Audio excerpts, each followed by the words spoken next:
రాత్రులు నిద్రలేక బాధపడుతూ కన్నీరు కారుస్తూ ఫ్రెండ్స్తో చెప్పుకుంటే కేల్ చేస్తారేమో, తల్లిదండ్రులతో చెప్పుకుంటే తిడతారేమో, బంధుమిత్రులతో చెప్పుకుంటే ఏమైనా అంటారేమో అని బాధపడుతూ విరిగి నలిగిన హృదయం కలిగి ఉన్నామేమో. ప్రభువైన యేసుక్రీస్తు ప్రభువారు ఒక మాట చెప్తూ ఉన్నారు, విను.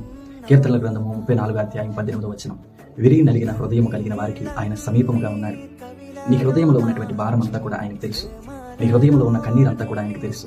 నువ్వేం చేస్తావంటే నీ యొక్క గదిలోనికి వెళ్ళి కళ్ళు మూసుకొని కన్నీరు కారుస్తూ, యేసయ్యా, విరిగి నలిగిన హృదయం కలిగిన వారిని నువ్వు సరిచేస్తావంట కదా, నువ్వు తోడై ఉంటావంట కదా, నువ్వు సహాయం చేస్తావంట కదా అని ఆయన సన్నిధిలో ఒకసారి నువ్వు అడిగినట్లయితే ఆయన తప్పక నీకు సహాయం చేస్తాడు. నువ్వు కళ్ళు మూసుకున్నట్లయితే ఒక 30 సెకండ్స్ నేను నీ కొరకు ప్రార్థన చేస్తాను.